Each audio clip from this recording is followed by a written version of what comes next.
Welcome, brave souls, to the chilling depths of horror and detail. Today we are going to share park ranger horror stories. First story. I'm a park ranger in the Great Smokies, but I think this thing came from hell. I've lived in East Tennessee for most of my life. Growing up, I'd hear old wives' tales and urban legends about strange creatures that roamed the forest. For the longest time, I thought what every other kid thought, that they were stories told to scare kids away from dangerous places so they wouldn't fall into a ravine or get lost in the massive wilderness. I never thought any of it was more than made-up stories. That's not to say I didn't spend my share of time with covers pulled tightly over my head when the wind blew branches against my window that happened to face the woods. As I grew older, I found myself gravitating toward the stories of strange creatures in the woods. That curiosity is what started me to investigate such things in my spare time. People around here seem to be obsessed with Bigfoot, as if he's some local celebrity. They tend to ignore or downplay other cryptids. I don't know why. With the hundreds of thousands of acres of unexplored and barely explored forest, it seems there's lots of space for anything that feels like making its home there could be left in relative peace. Me, I'm more of a fan of dogmen, unofficially of course. You see, once I graduated high school, my only goal was to become a park ranger. Where else could you go to work and be surrounded by such glorious nature, even at its most dangerous? There are literally dozens of stories I could tell, but the one that sticks with me is the hikers from a couple of years ago. I remember it was early October. I always make the hike up to Klingerman's Dome several times during autumn, gazing out over the canvas of trees, spouting a myriad of colors. Looking every bit like nature's fireworks, show reinforced that I made the right career choice. I was on patrol when a call came in to go to the cabins near Fontana Lake. I got the address and headed south, crossing into North Carolina. When I got there, I was met by a woman who said her husband, son, and brother-in-law had gone to the lake fishing and hadn't come back. I got the information I needed about their general description, names, and description of the truck and boat, then headed out to search for them. She said they were heading up to Wolf Creek. I called it in and told the station I would be driving down to Flat Branch to see if they went in the river there. It was a decent drive to get there, but then it was a decent drive to get pretty much anywhere out in the backwoods of the Smoky Mountains. When I got there, I found 3 trucks parked off to the side. 2 of them had empty boat trailers. I checked the description the wife had given me, and it matched one of the trucks. I had a beginning point for my search. I walked up to the water and looked both ways, hoping to luck out and find them coming in from a hard day's fishing. No such luck. There was a house nearby, so I walked over and asked if they had seen my quarry. The man said he had been out fishing himself yesterday and recalled seeing a boat like the one I described with 2 men and a boy in it. I asked him which direction they were going, and he said west. I asked if he had a boat and could take me up to Wolf Creek. The man's demeanor changed from friendly to deadly quiet. He agreed to take me across the river, but not all the way to Wolf Creek. I accepted what I could get. After a quick jog back to my truck to get my backpack, he ferried me across and quickly left. It was a mile or so to the rural campsite I suspected they had camped at. I started walking along the edge of the river, keeping an eye out for them. It wasn't long until I spotted a boat sitting on the shore. I approached the boat, and it seemed to be the right one. Everything about this missing persons report seemed like just someone who stayed out later than planned. It was a little too easy. I would be very happy to find them sitting by a campfire about to pack up and go home. It didn't take long to hike to the campsite, but when I got there, things stopped being easy. There were only 2 tents set up, but they both looked like someone or something had torn into them. I checked inside each one and found sleeping bags and general camp equipment strewn about. I did my best not to disturb anything. When I came to the second tent, I found something more disturbing. This tent was also in disarray, but as I looked, I saw distinct drops of red. There was a notebook sitting near one of the sleeping bags. I picked it up and paged through it. October 3rd. We headed out for our annual fishing trip this morning. Mom wasn't too happy, but we told her we'd be back tomorrow. The drive to the boat launch was kind of long, but we filled the time talking about all the fish we were going to catch and generally telling stories about the area. Dad tried to scare me with a story about a cryptid that lives in the area, but I knew he was just yanking my chain. We got to the boat launch and headed out into the water without too much of a hitch. Uncle Roger nearly fell in trying to get the boat undone. He didn't find it nearly as funny as Dad and I did. Once we were out on the lake and had our lines in the water, he seemed to settle in and enjoy himself. After a few beers, he was laughing about it with us. We caught a couple of fish, but they were too small, and we had to throw them back. Dad said he'd heard about a good spot up by Wolf Creek. We had better luck when we got there. Uncle Roger caught 3 largemouth bass, and I caught 2. Dad had a big one on his line, but it got loose before we could net it. It was starting to get dark, so Dad said we should go to one of the rural campsites. We pulled the boat up to shore and tied it to a large tree, then took our gear and hiked to the campsite. There wasn't anyone else there, which Dad said was odd because the site is normally full. We unpacked and set up our tents, and Dad got a fire going while Uncle Roger cleaned the fish. We ate and laughed and talked until it was dark, and we turned in for the evening. Dad said there was a better fishing spot further west, and he wanted to go there early in the morning before we headed back to the cabin. It's the middle of the night, and Dad is playing a joke on me. I woke up for some reason, and he wasn't in the tent. I could hear rustling outside along with something pawing the ground and snorting. I knew it was Dad trying to scare me. He and Uncle Roger had been telling cryptid stories while we ate supper. I told them they weren't going to scare me like they did last year. They just looked at each other and smiled. I knew they would have something up their sleeves. I didn't bother to turn the light on or go out and check. I knew they would just run away and hide, pretending to be a creature I had scared off. Then in the morning, they would ask each other if they heard the commotion, hoping to scare me. I wasn't falling for it. One thing you learn from having a prankster for a dad is not to believe anything you see, or in this case, hear. I rolled over and tried to go back to sleep, but Dad was making it tough. He was stomping and growling around so loud, trying to get my attention, but I wasn't having it. When I got up in the morning and went outside, the camp had been destroyed. Uncle Roger asked if I had heard anything last night, and I played along saying I'd heard some creature outside our tent, but I was too scared to go out and check. He made a good show of searching for Dad and seeming genuinely concerned. I was just waiting for Dad to get tired of the game and come back to the campsite. As the morning wore on, Uncle Roger started talking about going to look for him.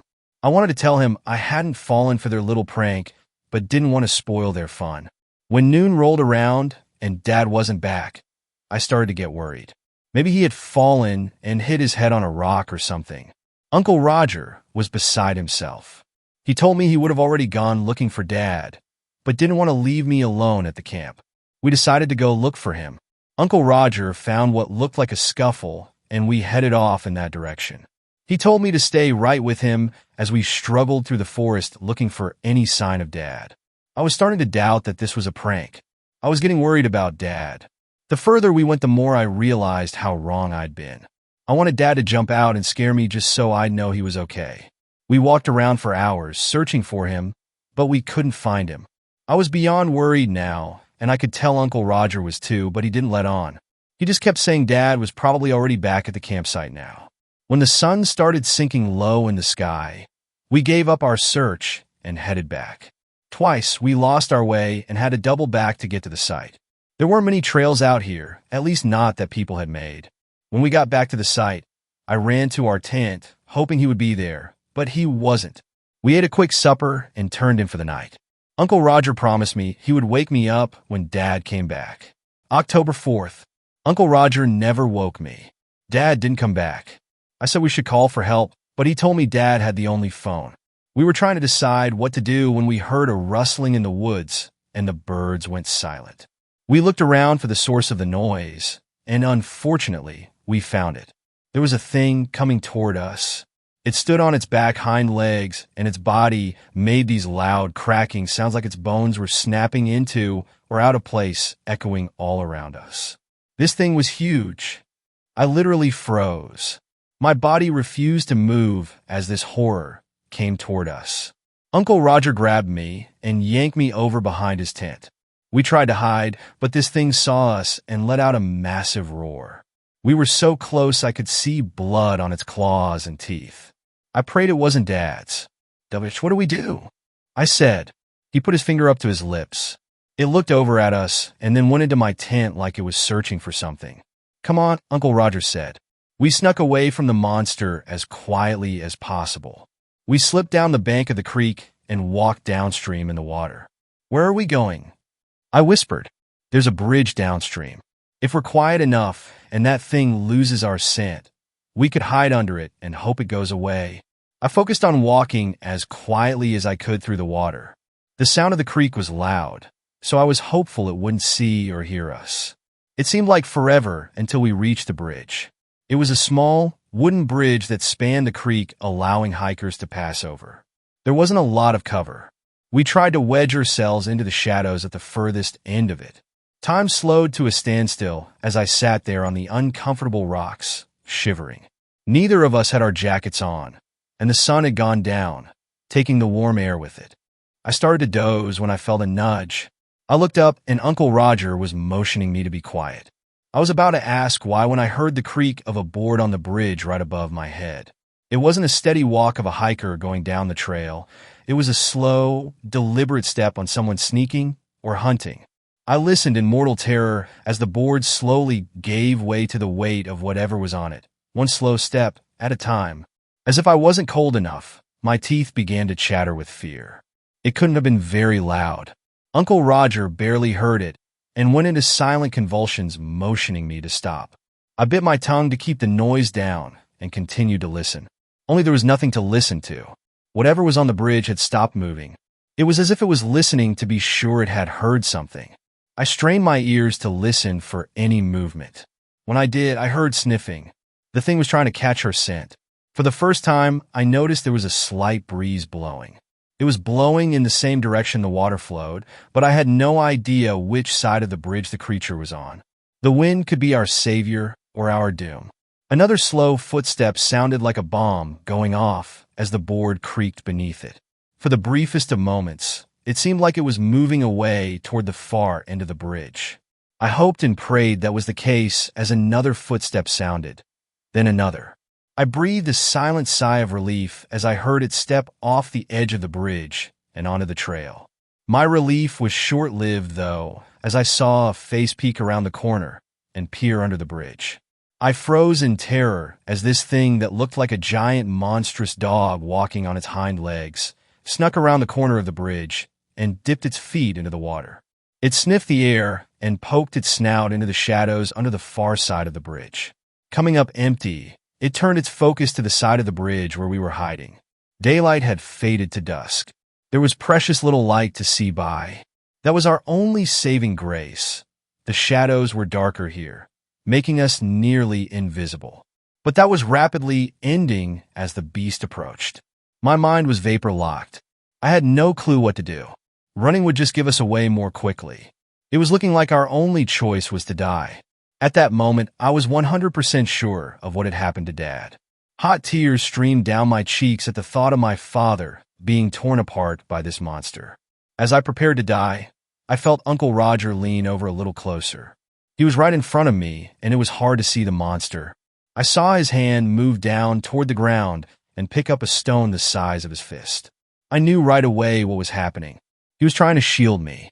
He would offer himself as a sacrifice to protect me. My tears redoubled, making it hard to see. The monster was almost on us. It hadn't acted like it knew we were there, but at this point, it didn't matter. A few more steps, and all doubt would be removed. I saw it reach out with its terrible claws that nearly touched Uncle Roger's nose. This was it. Suddenly it stopped. It lifted its head and sniffed the air. I saw the hair on its back bristle. Then in a heartbeat, it disappeared. Uncle Roger slowly stood and looked around. I tried to do the same, but my legs didn't want to cooperate. I dislodged some stones as I stood, making a little noise and causing Uncle Roger to hiss at me. We stood silently waiting for that thing to come jumping out at us from whatever hiding place it was in. After a few minutes, I began to hope that we were okay.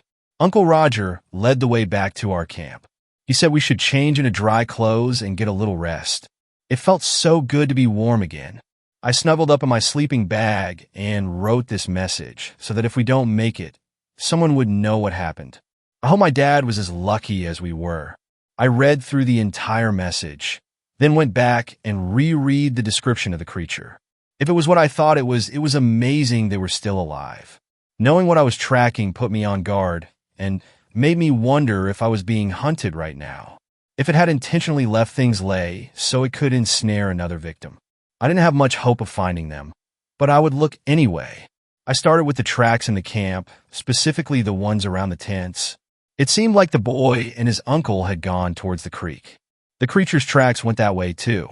It followed them to the creek where its tracks seemed to wander around, as if it had lost its prey. I saw where they went into the water to throw off its scent. Smart move. I followed the meandering tracks until they came to a small bridge that forded the creek. The tracks went over the bridge, then through the creek underneath it. That didn't make sense unless they were hiding in the shadows. The creature's tracks made a sudden turn and went toward the trail, then up a hill, almost like something spooked it. If it was what I thought, I couldn't imagine anything spooking it. I followed the creature tracks up over the hill, then they doubled back and followed the creek from the top of the ridge. I noticed there was a good view of the creek. It didn't make sense to be going this way until I found myself back in the camp. It had put them right back in its sights. I was confused for a while. I couldn't find a second set of tracks where they left the second time. If the creature had slaughtered them at the campsite, there would be a lot more blood, but there wasn't. In fact, I couldn't find any proof they'd come back. Then it hit me. I went back and looked at the tracks again. There were a few here and there that were doubled. The boy and his uncle must have come back here after the bridge, then left again the same way as before. The disturbing thing was I still hadn't seen any tracks of the father. I circled around the camp slowly, looking for anything I might have missed. Eventually, I found a set of adult tracks leaving a tent and going to the edge of the trees. They stopped facing a tree. There was a dark spot on the bark a couple of feet up.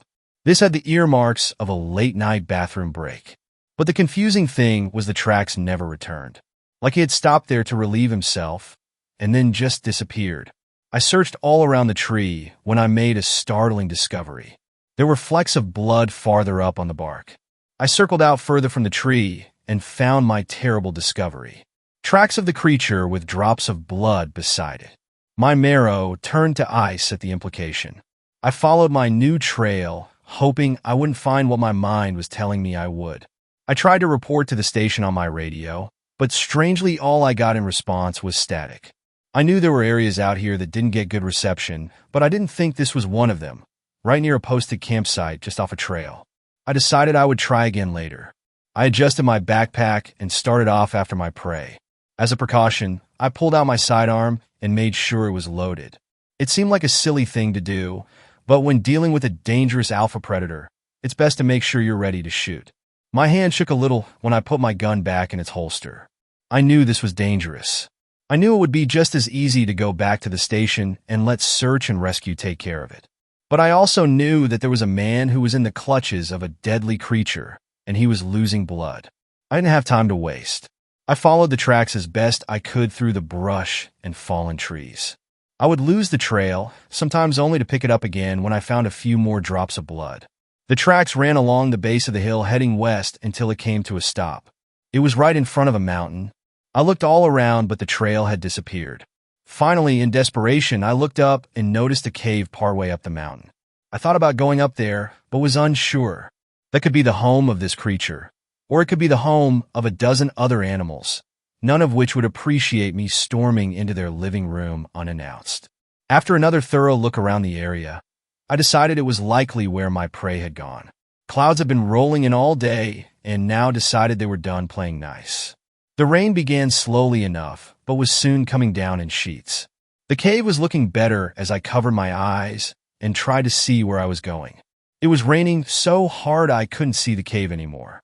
I just kept pressing forward in what I hoped was a straight line, over fallen trees, through brush and rapidly rising streams. I finally looked up and saw I was at the base of the mountain. My direction was off by a little bit, and I had ended up a few dozen yards to the right of it, but it was no matter. I started climbing the mountain, being extra careful of my footing, especially in this torrential downpour. After a few slips, including one that had me nearly tumbling off the mountain, I made it to the mouth of the cave. I slipped inside and enjoyed a moment without water dumping on me. I looked down, and the water dripping off of me made a little puddle like I had brought my own rain cloud into the cave with me. I shook off as much water as I could as quietly as possible. The rain pouring down outside made loud splashes inside the cave. It would have been difficult to hear anything else, but I still wanted to be sure. I unbuckled and sat the backpack down just inside the mouth of the cave. The rain had made it gain extra weight, and I didn't know if I would have to move fast. I opened my pack and got out my bottle of water and drank. It had been a while since I had drank anything, and I chugged half of it down. I closed it and saved the other half for if I got out of here alive.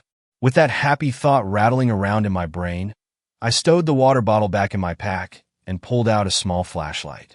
I turned it on while pointing it at the floor. The bright beam illuminated the cave. It was large as caves go. I could stand up in it and not reach the ceiling. There were many boulders and stones. It wasn't a smooth floor. The walls were rough. There weren't any cave drawings in here. I walked slowly. Each step felt like I was closer to my doom. I pulled out my gun and held it tightly, the sense of foreboding thick in the air. Two thoughts impressed themselves on me.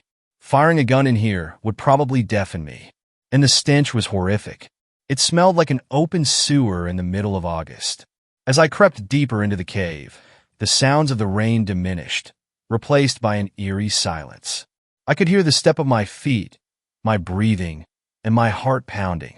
As I was seriously considering turning around and leaving, when I saw something ahead of me move. It was big, at least as big as me.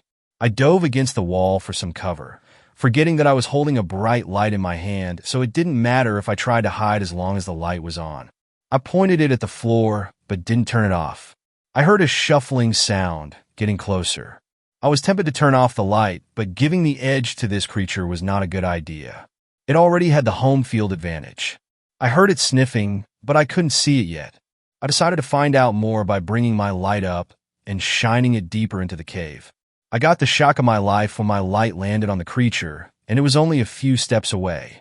It was big, at least 6 feet tall, and looked like a dog, with a long snout, only its body seemed elongated.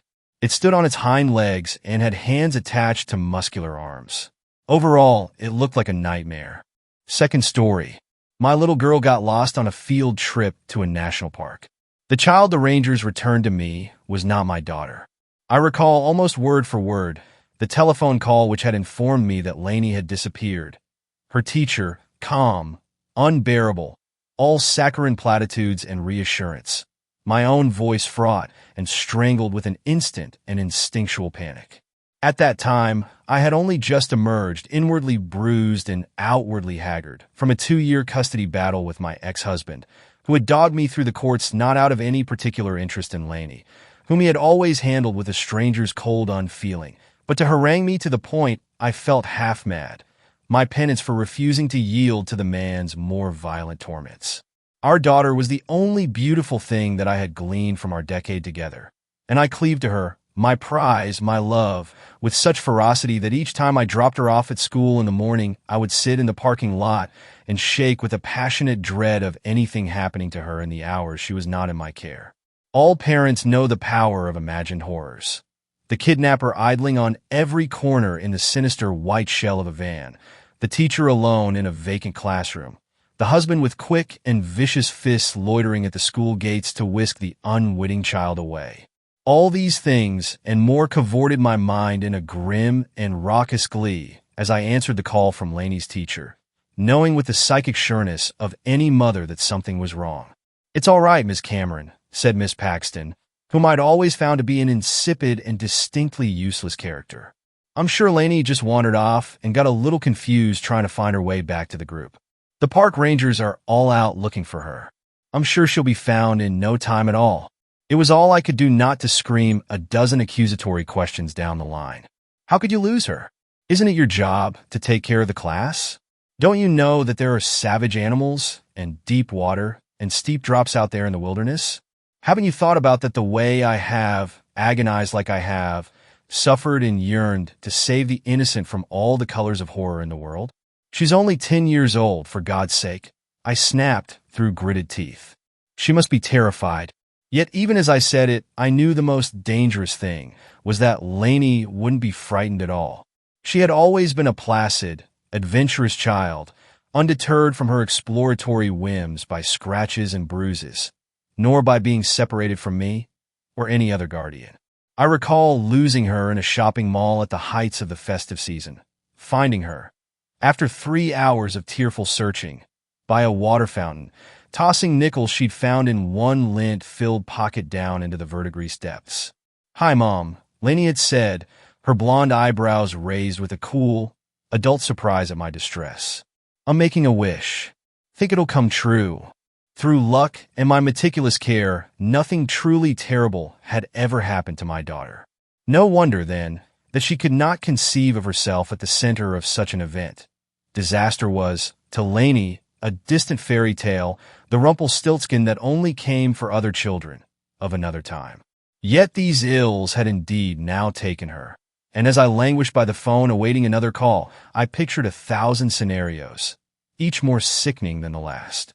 It didn't help matters that the national park in which Lainey had disappeared was notorious for missing persons reports and other unsavory incidents, many of which were quietly suppressed from local news. I had, of course, vehemently opposed the school's decision to include a visit to the area as part of the new curriculum, appalled to find myself bullied into acquiescence by principal and board alike. Thus, upon finding my neurosis vindicated, I could only logically assume that my grislier fantasies would be confirmed in a like fashion. I was no retentive paranoiac, the hysteric archetype of the crumbling woman. Looking back, I might argue my suspicions were but pangs of psionic foresight, a sense that would step forth from shadowed peripheries in the following days and make itself their heart. Smoking cigarette after cigarette in fractious helplessness, I envisioned, darkly, the face of Lainey's father upon receiving the news of her death, like the mask of some malevolent pagan god. He'd sup greedily from the liquor of my grief, the denouement of his daughter's existence, nothing to him, but a tool to eviscerate a reaction from me. Then, suddenly the phone rang again, causing me to jump so violently that I spilled ash down the front of my dress. "Good news, Miss Cameron. Lainey turned up, and she's just fine." I pressed a hand to my mouth, unsure whether I was going to vomit or burst into tears. "What happened?" I asked. "Where did you find her?" There was an odd little laugh on the other end of the line. "Well, it's sort of strange," said Miss Paxton. "One of the rangers found her at the bottom of a 7-foot hole in a meadow. It looked to be a burrow of some kind. Lord knows what made it. Lainey must have just fallen in by accident. We've looked her over, and luckily she doesn't have even a scratch on her. If you'd like to pick her up, she's fine to go home. As I said, she's not injured, just a little shaken up is all." I got into my car and drove the hour-long journey to the park, so soaked in the adrenaline of relief that I was like a dreamer, watching my white hands curl in spidering husks upon the wheel. When I pulled up to the park ranger station, an officer was loitering out front beside Miss Paxton, who was holding the hand of a small blonde child with a firmness that suggested it might run away from her the moment she let go. The little figure stood with its back to me, short-haired and androgynous as an elf, staring off into the forest, as though watching something move in the trees. The other kids milled about nearby, their eyes flat and aloof. I noticed they gave the light-haired child a wide berth, which, had it been Lainey, would have been strikingly unusual, being that she made friends easily, and was close to a group of 5 other girls in her class. Not one of them looked at or spoke to her, loitering at the vertices of the clearing, whispering amongst themselves. As I got out of the car, I saw the blonde child twist at Miss Paxton's arm, attempting to dislodge itself and wander off into the woods. Although the hair was right, and it was wearing a similar outfit to that which I'd set out for Lainey that morning. Nothing in its body language was reminiscent of my daughter, whose loose-shouldered, tomboyish posture I would have recognized at once. Was there some mistake? Had this idiot of a teacher somehow confused Lainey with some other, unknown child? Miss Paxton turned towards me with a welcoming smile, which wavered as she caught my expression. The thin little child stranger swiveled awkwardly on her arm, still wanting to go in the other direction. "Lainey," said the teacher brightly. "Look, your mom's here." She spoke as she might to an infant, and from this I gleaned there was something amiss she hadn't deigned to tell me over the phone. Pressing a hand to the small of the child's back, she ushered it forwards, and at last its face turned towards me, no more familiar than its posture had been.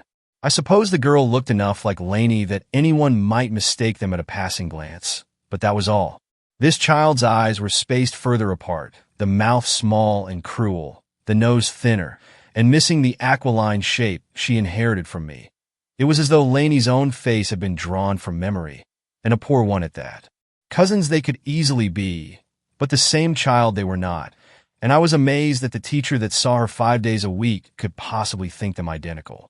It was as I glanced up into the young woman's shifting eyes behind her glasses that I realized she didn't believe it. Not really. Now it seems to me that what she perceived was so beyond her understanding that she had simply elected to place her trust in the most logical explanation, yet not the correct one.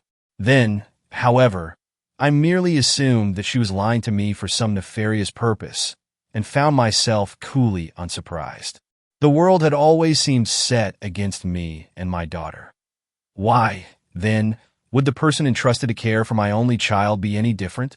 "What is this?" I asked harshly. "Where's Lainey?" Miss Paxton's face drained of color, and she stammered through a few brittle sentence starters, unable to finish even one. The girl that wasn't my daughter twitched and fussed in her grip, her pale eyes as indifferent to my presence as the sea to the swimmer it drowns. I was both repelled and fascinated by her, this tiny usurper held against her will. "Miss Cameron," said the ranger. "Talk with me in the station a second." She was a thin, short-haired woman, hard with corded muscle, and speaking in the sharp, almost Germanic accent that was common to some of the nearby towns. I wanted to refuse the ranger's offer, rally angrily against her with all the obstinance my fear and anguish could lend me. But in the end I went after her, looking back over my shoulder at the unfamiliar child, who flinched and jolted at the end of the school teacher's arm like a condemned man in a rain of artillery fire. The ranger, whose name was Diane Becker, sat me down in a rickety chair and brewed me a cup of coffee so black that I almost retched at the first swig. "Who is that kid out there?" I asked. "She isn't my daughter." "Was it you that found her?" "My colleague," said Becker flatly. "She's off shift. I'll get you her number if you want to talk to her. But anyway, I was there when Mel brought the kid back to the station. Had this with her." The teacher recognized it. The ranger picked up a purple, rainbow print backpack from a nearby desk and pushed it towards me, watching blandly as I touched the name tag and ferreted through the contents. The workbooks with their untidy handwriting, the uneaten packed lunch, the pencil case, whose utensils were all nibbled surreptitiously at their ends. "It's your daughter's?" asked Becker, with the intonation of a statement. "Yes," I said, reluctantly. "But it doesn't matter. That girl out there? I've never seen her before in my life. Lainey is still missing." Becker regarded me without expression. "So you're saying a kid turned up with your daughter's description, wearing her clothes, carrying her stuff? But it ain't your daughter?" I knew how it sounded, but hearing it echoed back in that detached monotone made me want to scream out in frustration. Instead, I pulled my cell phone from my pocket and shoved it at Becker, stabbing my finger at photographs and video clips of Lainey as the ranger looked on with cool, dispassionate eyes. "Look," I said, "that's my baby. That's what she looks like. That's her face. That girl your colleague picked up, they're not the same. Can't you see that? And the kids in Lainey's class. None of them know who she is either. Why are you lying to me? What's going on?" But Becker only shrugged, her weathered face an impenetrable slab. "I don't know what to tell you, ma'am," she said. "I'm not seeing the difference." I pinched the bridge of my nose, holding back the threatened tears. "I'm not crazy, okay? There's been some kind of mix-up. That girl's parents are probably frantic, Looking for her. Becker shrugged. Haven't heard anything about that. Only missing kid this week is yours. The helplessness I felt as I stared at the ranger was of such intensity that my vision swam like a desert heat at the edges, a white and crystalline blindness.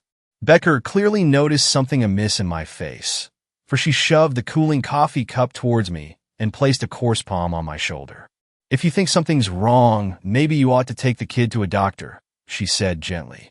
Get her looked over, you know? Likely Becker thought me unstable, in shock, caught up in the sort of excitement that would die down in a day or two. There was nothing I could say to prove or defend myself. I saw that clearly. I stood up from the table, seizing Lainey's backpack in a wretched burst of anger. She is not my daughter, I said again. When I get to the bottom of this, you'll hear about it. Make no mistake, for all my bluster, I was hyperventilating as I shoved my way back out into the clearing again, every breath sawing up through my side like an animal bite. I don't remember how I went from this pitiful state to sitting with a strange child in the back of the car, driving mechanically along the road. I only recall staring at the little creature in the rear-view mirror, looking desperately for something of Lainey in its pale, furtive eyes, its twitching person, finding nothing. There was no recognition in the sharp little features, no understanding of where it was or what it was doing. I saw it wrestle with the seatbelt like a dog against its collar, put one grubby hand against the passenger window, as though expecting it to slip right through into the air beyond. I couldn't fathom where so wild and capricious and unthinking a child might have sprung from, and despaired that through the stupidity of others it had been thrust upon me. Through a great amount of wheedling and pressure, I was able to wrangle an emergency checkup appointment with Lainey's pediatrician, a weary middle-aged woman who'd handled my daughter's case so many times over the past 5 years. I had no doubt that she, at least, would recognize the grave mistake that had been made when I presented her with the little stranger. It was a trial cajoling the child out of the car into the doctor's office. It only glared with a beady, crow-like malice and attempted to dart past me, prevented only by my hand at its elbow. The arm was all sinew and bone beneath its jacket, soft as twigs under wet leaves. I gave a short cry of disgust and forced myself to cling on, lest the child flee across the parking lot and into the busy road. While not Lainey, it was a little girl, and my maternal instinct to protect life still remained. I kept the stranger close to my side as I pushed it through the office door, wrinkling my nose at the scent of dirt and wet grass that lingered on the child's hair and clothes. I'm not sure what I anticipated upon presenting it to Dr. Maddox.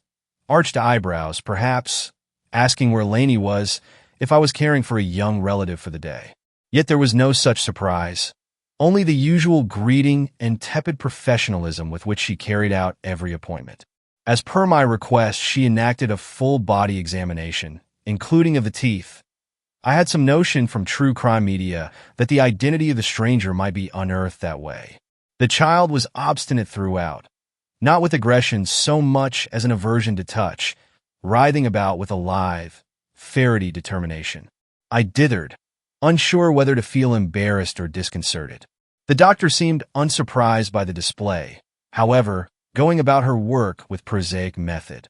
Only when the child was allowed to slip from the examination table and hunch, all elbows and knees, in one corner did Dr. Maddox take me aside for a hushed conversation. Miss Cameron, why did you bring Lainey in to see me today? She asked in tones of brutal neutrality. The truth would sound akin to madness, aware of this. I only said, I was wondering if you'd noticed a physical difference in Lainey since you last saw her. Dr. Maddox glanced at the child, who stared out of a nearby window, observing a small bird cleaning its wings in a tree. It's not her physical health that worries me, she said. The behavioral changes, however, the mutism, the restlessness. I have to ask, has anything new happened at home? This being a delicate, euphemistic reference to the divorce, to Lainey's father. Not at home, no, I said carefully. Earlier today, there was an incident on a school trip. Lainey wandered off, had some kind of accident. She's been like this since then. Not talking, doesn't respond to anything I or anyone else says. She's totally changed. It doesn't make sense.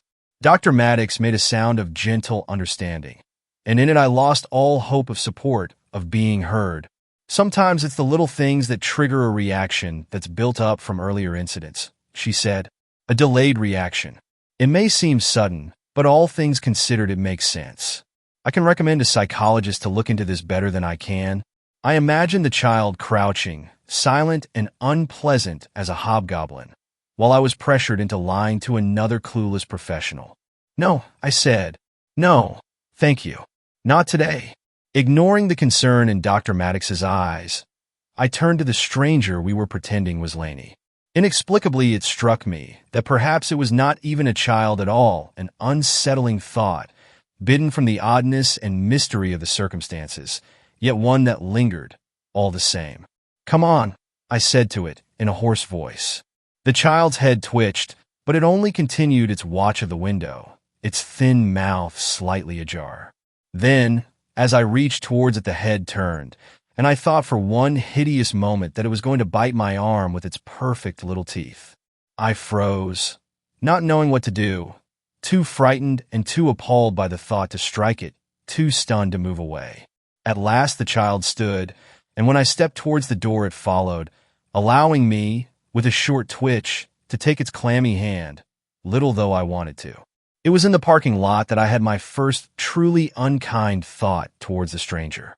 Not of harming it, merely of leaving the child there, where it would be found, and driving away. But I knew it was impossible. I'd be arrested for child abandonment and endangerment, institutionalized, perhaps. There would be no end to my accountability, for I could not defend myself when the only other being that might have spoken in my favor had uttered not one word, nor seemed remotely capable of doing so. So it was that I took the little stranger home, feeling more resentful of her presence, of her replacing Lainey with every passing minute. I ended up cooking something for dinner with the stiff, mindless process of an automaton, caring little whether or not the child would like what I set on its plate. It would neither sit at the table nor consider the cutlery, squatting behind one of the chairs to look at me through the slats, its face spliced into irregular oblongs by each wooden spoke. The effect of this was that I could imagine even less how the individual pieces could ever come together to resemble Lainey's features, each of an unnatural difference from hers. "Who are you?" I hissed, across the now gelid dinner. "Where is my daughter? Why are you here, and not her?" The child slid away from the chair and against the back door, scuffling like a hound plagued by worms. "All right," I said, sharply, standing up from my place with a screech of chair legs upon tiles. "Go outside. Play. Something." I unlocked the door and ushered the stranger out across the backyard, relieved that it went out without event, allowing me my first moment alone. The inescapable bind of my situation overwhelmed me, and again I collapsed into my chair, leaden as a coin dropped into some fathomless well. I missed Lainey terribly, thinking forlornly what a beautiful, simple afternoon it would be if she were still here, kicking her dirty sneakers off under the table with a sighing affectation of grown-up tiredness. She would have shown me a rock or flower she'd found on her trip, which I would pretend a dutiful fascination in, and cleared her plate of food in 15 minutes before managing to thieve a double helping from my own, her boyish, playful irreverence overshadowing the very light in the room. Remembering her hammered home ever plainly that the creature I'd brought back from the park was not Lainey. And as I stood up to look at the girl from the kitchen window, I wondered, with a twisting repulsion, what sort of parents had managed to raise such offspring. A light rain had fallen. Unperturbed, the child knelt at the edge of a flower bed, digging with both hands in the wet soil. "Hey," I said, sharply. "What are you doing?" As I stepped outside, one arm raised to shield my hair from the rain, I saw that a number of worms and other insects were churning about in the dirt, as though the child's very digging had drawn them up, like a seagull's dance. Disconcerted, I leant down to pull the girl away, then stopped, a guttural cry jarring my chest.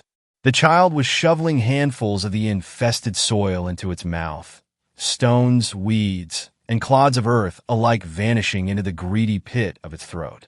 Brown and bloody spittle hung from the thin lips in swinging strands, and I was horribly amazed that the little white teeth did not break as they ground down on grit and decorative pebbles. "No!" I snarled, and with a feat of strength I didn't know I possessed, I hoisted the squirming beast under one armpit, and carried it back into the house, up to the bathroom. The chaos of undressing the stranger and thrusting its pale body under the shower head was like a scene from some Victorian asylum, although conducted in an uncanny, scuffling silence that perturbed me more than if the child had screamed. I let go of it and leant, panting with exertion, against the bathroom wall, wondering grimly why I had bothered, why I was still engaging with any of this. The child looked balefully at me from under a sodden cap of yellow hair, its cut mouth still. My eyes rooted to its pale ears, nudging from behind dripping fronds. Their tips were sharp, like white flint, unfamiliar. Another wrongness, another indicator that the girl wasn't mine. Still, I deposited it in Lainey's bedroom for the night, there being no other space in the small house in which to have it sleep. It turned my stomach to think of the feral, silent child touching my daughter's things, leaving its damp scent on her stuffed animals, her pillows, the sheets. Twitching and unsettled by every perceived sound from Lainey's room, I imagined the child gnawing at the walls and crawling through them like a rat, or sickness in a dying tree. I tossed and turned until my pillow was flat and my hair tousled upright. In the end, I withdrew the cigarette carton I kept hidden at the back of my sock drawer and smoked to the end of the pack. When morning came, white and sore as a scar, I went to Lainey's room and opened the door slowly, poised to dart back should the child leap at me. Although it hadn't yet expressed any particular violence, outside its outbursts on contact, I well suspected an unprovoked attack would soon come. As daylight sighed through the doorway, I saw that, while the bed was empty, Lainey's quilts had been pulled down between the headboard and the wall into a sort of nest. The blankets stirred, and a tiny spindle-fingered hand emerged, parting the blankets to reveal a pale eye, squinting at the light. There was only the barest recognition there, as of the pet of an acquaintance that has encountered you once or twice, and briefly at that. I felt suddenly a foreigner in my own home, alienated by the invader. I got the child dressed in Lainey's clothes as quickly as I was able and dropped it at the school gates, half hoping that it would take off into the street and become lost indefinitely, unshackling me from its burden. Clinging to that dream, I drove off, glancing back over my shoulder to see the ugly little stick figure with its naked eyes, standing apart from the other students, insidious and strange. For the first time, I was glad of my doldrums office job, numbing my sadness and the lingering dread of the cuckoo child I'd been saddled with through work. I would gladly have chained myself to my laptop for reprieve, so rapidly had all sense and perspective left me in my turmoil. How comforting the beetle drone of the machine was to me, then the aseptic screen and its endless figures and their utter absence of meaning. A telephone call came, striking me from this drab comfort like a sudden fall in a dream. Who was it to be? Miss Paxton? My ex-husband, poised to gloat? Mrs. Cameron? A voice asked, youthful, wavering, as I hesitantly picked up the receiver. It's MS, I said blandly. Who is this? Excuse me, my name is Melanie Hale. I'm a volunteer at the National Park. Diane passed on your contact details. I was the one that brought your daughter in yesterday. Are you free to talk? Diane thought you might want to clear up some details with me. Diane, I repeated, suddenly alert. Becker. Yes, I remember her. She was pretty dismissive of my concerns. To be honest, I heard the younger woman swallow, uncomfortably. I'm sorry about that. She just has a different way of dealing with the public. I think she appreciated your situation, but, well, it's tricky. Unimpressed by her rambling, I said, in what way? Miss Hale, Melanie? I'm certain you've given me the wrong child, and I don't have a scrap of proof. If there's anything you can tell me that would help me, I'd be grateful. There was another awkward pause before the volunteer answered. It's difficult to explain without an intimate knowledge of the park. I've been here 3 years, and still it surprises me. I found your daughter in a meadow by our biggest lake. You probably heard she'd fallen down an animal burrow of some kind. How tired I was of the same story, which I little believed. Well, said Melanie, the thing is we don't have any animals in the park capable of digging a burrow that large, and it certainly wasn't man-made. That rang some alarm bells with me, and probably with Diane too, but she would never bring this up with an outsider, unfortunately. A coldness ran across my shoulder blades like a shadow. I didn't like the halting nervousness in Melanie's voice, the sense that what I'd so long feared, without words, was forming before me. Is this about the disappearances in the park? I asked. I heard it was drugs or trafficking. That's the theory the police have been coming to us with, said Melanie, frankly. And trust me, there's zero evidence of that. But I and plenty of other people have seen things here that might be explained in less straightforward ways. I glanced around the office, relieved that none of the other workers were paying attention. Such as? I prompted. Melanie cleared her throat. A smoker's cough. This is going to sound really strange, but here it is. There are supernatural happenings here is the only way I can put it. Everyone has their own idea of what's going on. Out in Walpurgis Town, the residents are mostly old European settler families, and they brought a lot of their old myths over with them. Or contextualized what they saw with those stories, I guess. My Nana used to tell me about fae folk that lived in caves and burrows, how they were just straight up mean and hateful to people that came across them. Sometimes they'd steal their possessions, other times the people themselves, and they'd leave their own behind in their places. Changelings, I think they're called. They're usually sick in all the stories. Obviously, I used to think it was all horse shit, but working here, seeing the missing folk that turn up, strange? I don't know. There's something here, but I wouldn't call them fairies. Whatever it is feels older than that. The phone felt slippery in my hand, as though it were a bloodied bone I held in place of metal and plastic. Like I said, Melanie stated, I'm really not supposed to talk about this. There's really no proof at all, so I could get in a lot of trouble for bringing it up with you. Anyway, you probably think I'm nuts. No, I whispered, so quietly I doubt she heard my voice. I don't. Go on. Clearly relieved, the young ranger continued with a renewed confidence. I had such a bad feeling when that teacher called the ranger station yesterday. I always do when we have one of our weird cases come up. I was told your little girl had gone wandering by the lakeside, so I checked her first, then headed out across a nearby grassland area, which is also pretty well known for reports. When I saw that burrow, to be honest, I wanted to turn back. We all avoid them, usually. Leave them well alone. But on the off chance a kid really had fallen down there, I shone my flashlight down the hole, feeling sure as hell something bad was going to happen to me for poking around. Right away, I saw a little girl looking right up at me, not saying a word, just staring. Her eyes didn't look right to me, and she didn't talk or yell or anything. Just stood there like a rat when you turn the light on in the kitchen. Not used to people at all. I would have backed off and gotten out of there, but that teacher came running up behind me. Clearly figured from the way I was bent over I'd found something. I couldn't walk away then, obviously. Nothing I could do but pull the kid out of the burrow and take her over to the ranger station. She was acting wild. Didn't know anybody she saw. I pulled Diane to one side with my concerns, but she didn't want to know. We've got to hand her over, she said to me. What do you want me to do? Throw her back? Come on. Then my shift was over, and there was nothing I could do.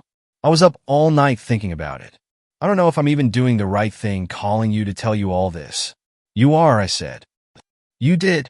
I hung up and sat with my face in my hands, like a scene from a melodrama, yet feeling nothing of that passion, nothing but the sureness of what I must do. At the end of the school day, I went to pick up the child. As I'd anticipated, Miss Paxton was standing with it at the gates, her mouth pressed into a line as thin and white as a chalk drawing. Hi, she said faintly. Can we talk? Lainey's been having some difficulties at school today. Of course she has, I cut in sharply. And we both know why that is, don't we? The teacher looked taken aback, a guilty avoidance in her eyes. I looked at the child, which seemed even less a fit in its own skin than ever, flinching and glaring at every passerby. I gazed hard at the odd little face, the clawing hands with dirt under the nails. Let's go, I said, and the child followed, if only in that it knew, in some base manner, that I was its caretaker here above earth. I drove out to the national park without even stopping at home first, having already been by to pick up a change of clothes and a spade, which I had packed in a canvas bag in order to be less conspicuous. The sun was a low, yellow-red stain against the sky, looking like blood and egg yolk as I tumbled the child out of the car and ushered it out onto the trail. The light imprinted itself on the edges of my vision as we walked, turning all I saw that same shade. I had a map of the park with me, which was easy enough to follow. Laney's class hadn't ventured particularly far out, only a couple of hours along one well-used path. Whether or not the child knew then where I was taking it, I don't know. It stumbled at the end of my arm with the same fussing displeasure with which it seemed to regard all things. The lake came into view, and the mountain range beyond it. To the right lay a stretch of grass, so flat it was like absinthe spilled across a desktop, intimidating in the vastness of its plains. This was where the ranger, Melanie, had found the child dressed in my daughter's clothes. This was where the burrow dwellers lived, the old mischiefs of Walpurgis legend. I should have laughed to find myself believing in such myths without question, but I had seen this creature devour dirt and stones, could feel, now with a firm conviction, the watchful, humming presence of something underfoot, far, far down. Heading out there, I hadn't expected to come across a burrow. The chance of doing so in such grand terrain was inconceivable. Yet the park seemed full of such unlikely details. For after a further 20-minute excursion, I nearly found myself tumbling down into a pit much like that which Melanie had described. I stood at the mouth of it, feeling, as I peered down, the same crushing numbness that had gripped me since the telephone call in the office. Grief without hope of an end was that draining absence.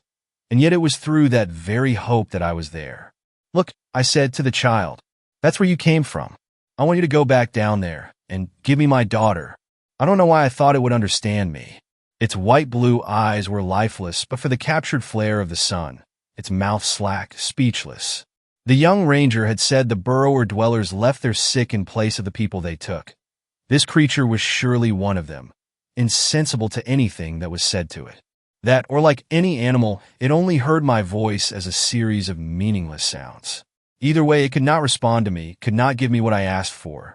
I looked at the stranger for a long moment, glancing over my shoulder and all about us, seeing no one else in view at this odd hour. Then, with a quick motion I couldn't take back, I stepped up behind the child and shoved it down into the burrow with both hands, glad that its scrabbling attempts to clamber back up the crumbling sides only pulled grass and dirt down on top of it. I heard it moving at the bottom of the pit, scratching with its fingernails, and took the spade out of my bag. If the child made any headway up the sloping side of the burrow, I would push it back down. I decided, repeating the act as often as I had to until the ones that had sent it above ground returned my Laney to me.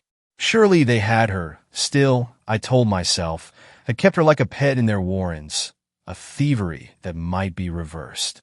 Yet as I sat on the grass by the burrow, waiting, I began to consider, with all the imaginative plenty of dread, the possibility that something more terrible than merely being taken might have befallen my daughter.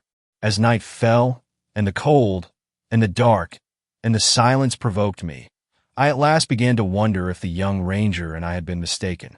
Perhaps the little girl I had thrown down into the hole in the earth had been my daughter. After all. Third story. I'm a park ranger at MT Rainier. People keep going missing, and I think I found out why. 25. That is the number of people who have gone missing at the park since the beginning of the year, with nothing being done or said about it. In fact, I'm pretty sure I'll lose my job when they find this posting, but I have other things to be scared of at this point, and this needs to get out. I'm a wilderness ranger at MT Rainier. My job is to walk the hundreds of miles of trail and wilderness in the park looking for problems and helping lost and injured hikers. In the old days, any lost hiker would mean all of us going out together, putting together a search plan, and doing our best to get them home safely. Things are different today. Ever since the start of 2022, whenever a person gets reported as missing, the family is assured we are on it and will do our best to find them, and promise that they will dispatch us to look. As soon as the family is gone, our bosses tell us that they'll have a search and rescue company take over, and if we know what's best for our jobs, we should just focus on checking trail conditions and doing the rest of our jobs. And so it's gone on since 2022. At first, there were just a few people missing here, and they're all over the park. It didn't seem that unusual other than our rangers not being involved in the search, but we figured it was some new policy and shrugged it off.